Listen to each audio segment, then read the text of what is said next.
Hello, it's Darren, Australia's water sommelier.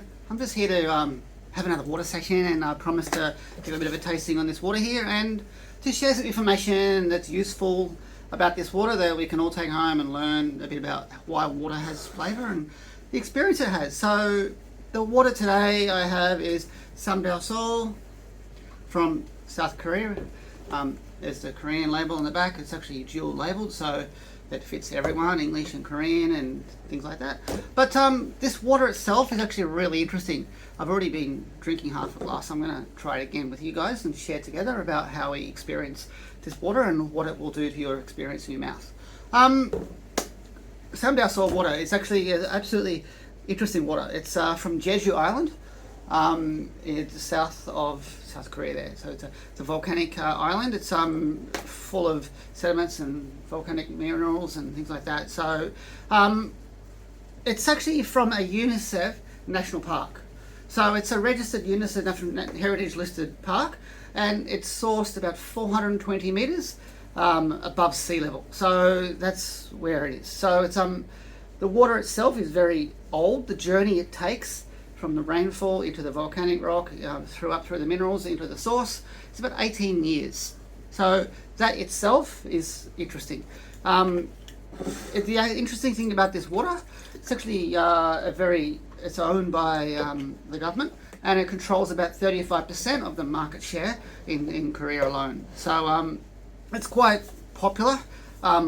Recently there's new brands popping up and down, but this has been the stable from, I think it was 1998 all the way up until recently, but it's still a beautiful water to experience if you get the opportunity.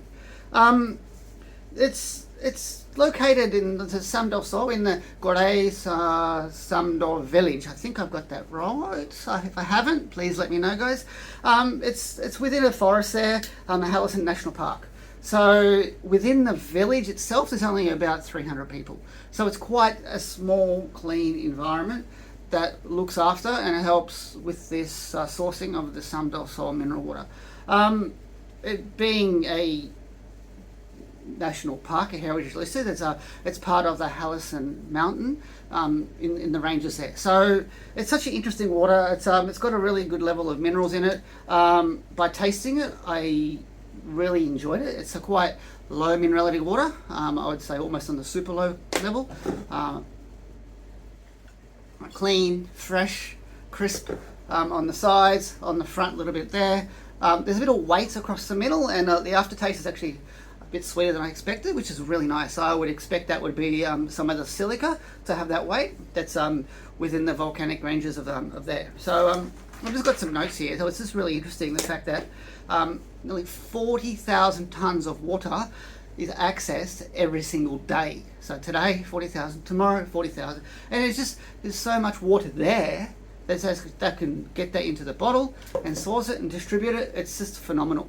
I think there's over 11 different sourcing points of where the water can actually come from the same location, and they're all tested daily to make sure they all meet the standard and they're all health for the environment. So it's just a really interesting concept to have of this water here. Minerality, I think I think it's around about 20 to 30 TDS. It's got that softness to it. On the back of the bottle it tells you what they are. I won't go into detail. If you want more, we can look at the below, or I can shoot some information to send me a message. It's just tasty. It's because it's from 420 meters in the ground. It's got that natural elements of rocks and buildings and around it. That's just the tasty area. It's a protected site, so it's within the forest, so that means nothing can happen around it, being a UNESCO'S protected site. It's very tasty, and I've actually brewed it before with a cup of coffee, and it tasted really good. So if you want to try and brew it with a cup of coffee, make some coffee with it, even a cup of tea, I'm sure you're going to enjoy it too.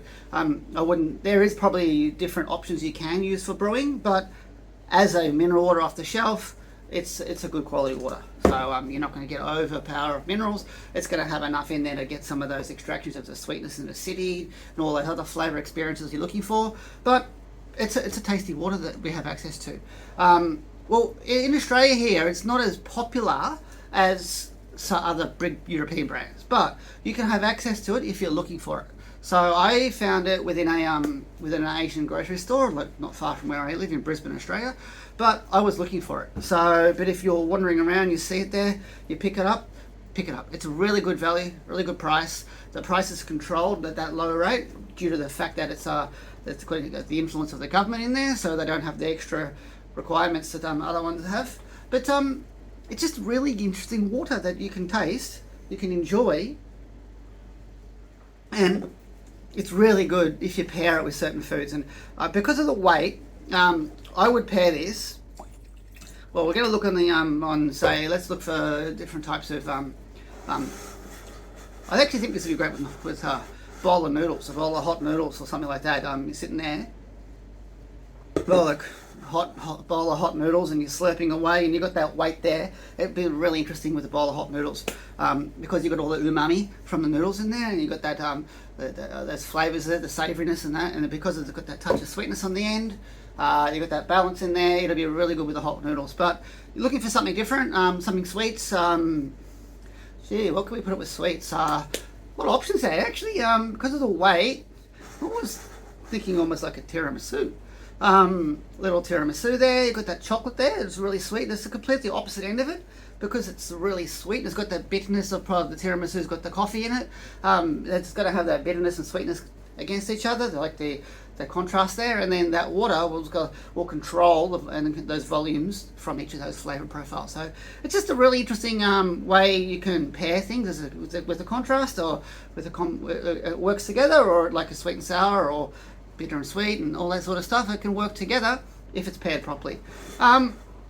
If you have any more information or anything you want to ask about Samdasoo, there we go, Samdasoo. Please let me know in the comments below, or shoot me a message, anything. If I've pronounced anything wrong, all my Korean friends out there will let me know, and you can help me pronounce them correctly for next time. And I really enjoy having these water tastings with you guys, and I hope to do some more soon. And if any water you want me to talk about, let me know, and I'm happy to do some digging into it, and share that water that you want to know about, because I'm sure everyone's got something they want to ask. And that's it. I'm Darren, Australia's water sommelier, and cheers, my friends. Remember, water has taste.